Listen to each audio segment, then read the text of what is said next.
Hello, hello, hello. So Signash fan back, and this time we are doing the beginner guide on Hwan. Now, as y'all know, Kim Dong-won was actually going to be my main in the beginning of the game. However, on day one, day two, I was just not feeling the character. I was not feeling his pressure, his buttons, or anything, and I felt like he was kind of weak.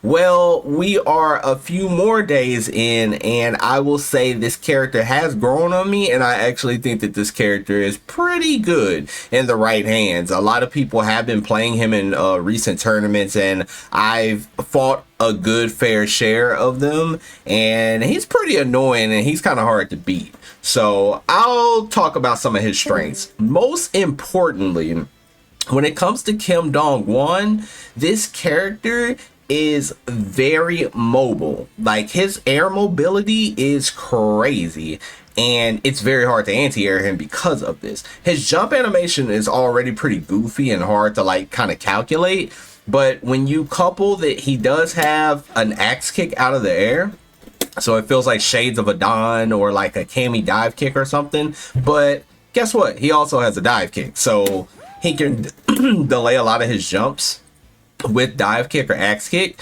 But the problem with axe kick, it wouldn't be bad if he just had an axe kick, but the problem is he can actually break the axe kick and create this different type of trajectory that he comes down at. So as you see, I can actually just break it, and then I can just cross you up, which is very, very devastating.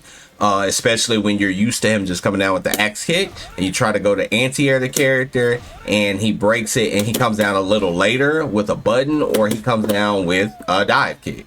So he's meant to be played super pesky in the air. You're supposed to jump a lot with this character, and if you have very good just defends in the air, I could see him being super problematic when it comes to a player trying to anti-air. So I'm going to actually have Billy Kane. I'm going to show you, because Billy Kane anti-airs with his 2C. And just knowing that he has to anti-air with 2C, like, you know, if I just jump regular, I would have to like jump just defend or anything like that. But guess what? I could just jump at him and just axe kick late and hit him for even trying to anti-air me, and I'm +7 right there. And it kind of depends on where you land and how low you land.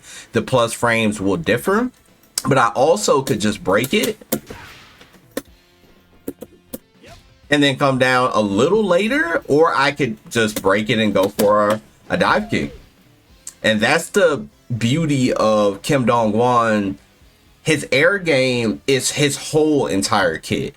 Once a player sees that you're jumping a lot, they're going to try to contest you in the air. And once they start trying to contest you in the air, you got him where you want him, because now he can still play a good ground game, but the aerial approach is basically to annoy your opponent and make them make a mistake trying to anti-air you. Now, on another note, Kim Dong-won's buttons are not the best, but they are usable. So when it comes down to his far A is actually pretty good. His far B is pretty solid. His far C is more or less like you can hit a shimmy with it. It does have like a more upwards hitbox, so if somebody tries to short hop from a distance, you can tag the short hop. And then he has far D, which is actually a pretty good move because it does have spacing. It goes pretty far and it steps him forward, so it can hit some buttons that it's probably not meant to hit sometimes. Then his crouching buttons are weird because he does have a crouching A, but his crouching A is not like everybody else. It's not chainable at all. So when you hit crouch A, it's just over. It's the end of your turn. So basically what you want to do with crouch A, you want to chain it into something. So you could do like crouch B, crouch B, crouch A, which will give you 3 chain and lows. And most characters do not have 3 chain and lows. So why are 3 chain and lows good, you ask? Basically, with 3 chain and lows, if your opponent is ever holding up at any point in those 3 lows, they are going to get clipped, and you can actually hit confirm his super. So like I said, he's like the only character to my knowledge that I know that can chain like 3 lows and then hit confirm super, and it makes it pretty strong when you are looking to hit confirm into your super when you have it.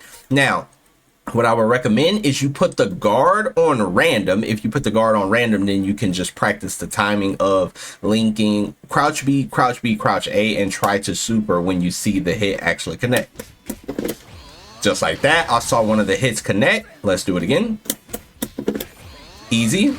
I saw the hit connect, and you see I'm just hit confirming it. So if they were to block all the hits, I would actually not do super at all, but I am actually hit confirming that he is getting hit. So when it comes to Kim's crouching C normal, it's not as good as his dad's by far, and the range on it is just super stubby. It is a button that you could definitely press if somebody's running at you. If they're trying to like approach you and you feel like they're gonna press on you, you can like press it and then buffer a special move just in case. So it's useful as a counter poke, but it's just not really good as a whiff punish, y'all. I would probably stick with far D for like whiff punishment purposes, because if you do get a wild punish, you are gonna get a huge reward on the wild punish. His sweep is pretty generic sweep. It's nothing too unique about it. But I will show you that if you do get a wild punish on the standee, you do get a pretty heavy reward. So what I'll make Billy do is throw, because this is useful as a throw tech as well.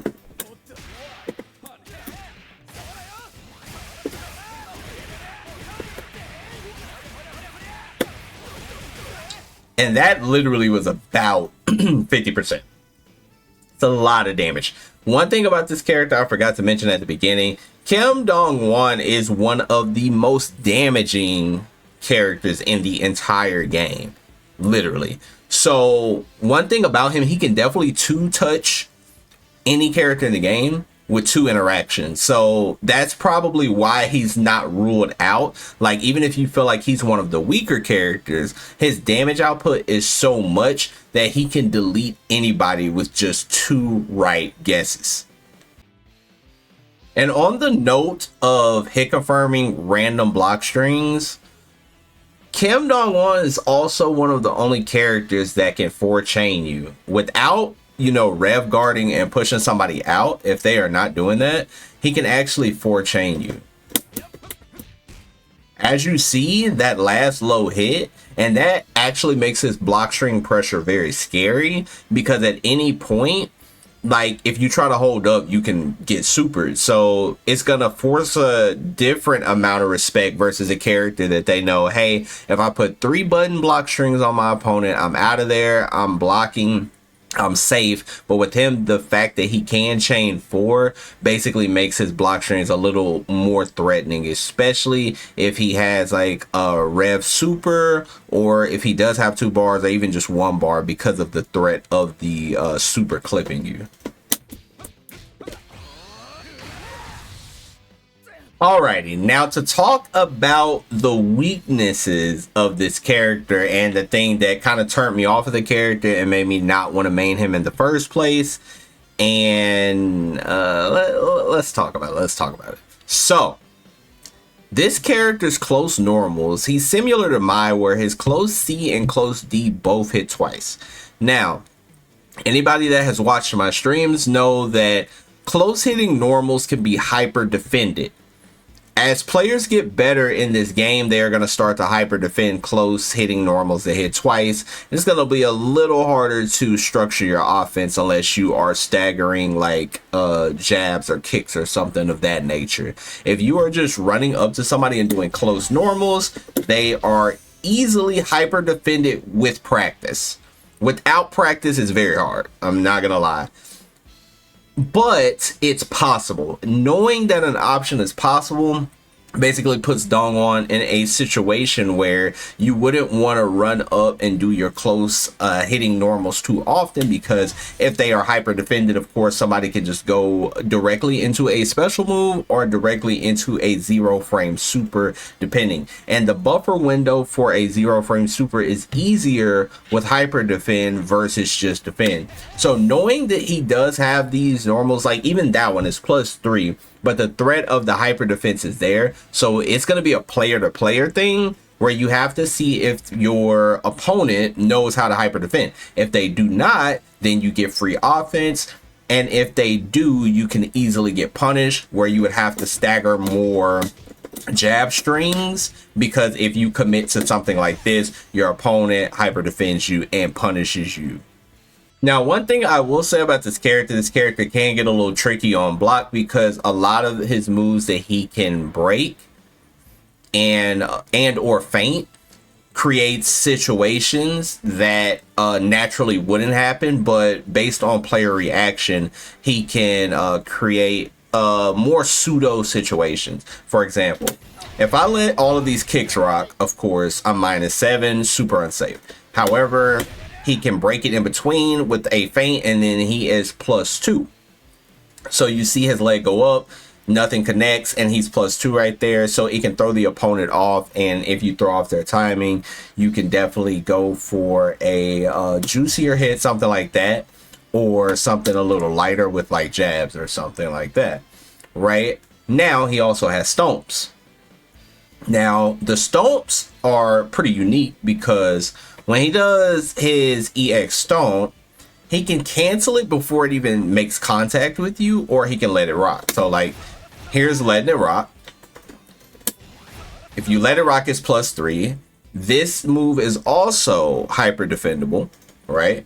However, you can either let one hit rock or no hits rock, which can get pretty tricky to create, like I said, pseudo counter hit setups, where your opponent, they see that slight pause, they go to press a button, and you counter hit them. And like I said before, this character does massive amount of damage. So once you do counter hit your opponent, you're at least doing 45 to 50% guaranteed. Now, to all my KOF players out there, he does come with a taco. So everybody knows Iori has this move, this cross-up kick, that is super iconic to Iori, and Dong Hwan actually had it too.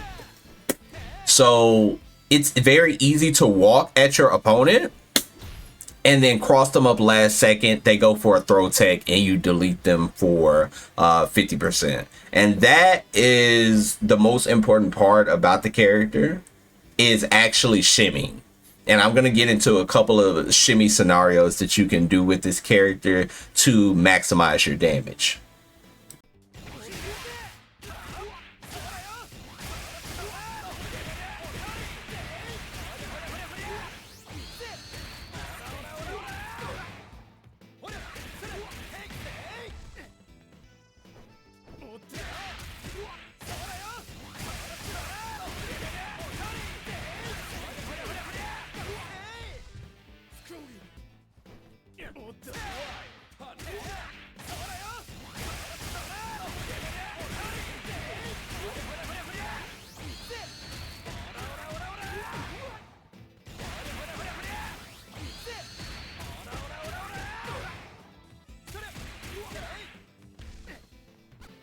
Mastering Dong Hwan is not an easy feat, but possible. Once you master his aerial approach and his shimmy game, he could potentially become one of the strongest characters in the entire game, just because of his damage output alone and how hard it actually is to anti-air the character. So by mastering his movement and mastering his combos, because his combos are probably on the harder end in this game compared to the rest of the cast, once you're able to master all that, this character could be a top tier threat. Hopefully this Kim Dong Hwan guide helped you guys on YouTube. I will be dropping more beginner guides coming soon. Next will be Beach and Net, so be on the lookout. But until next time, peeps, peace.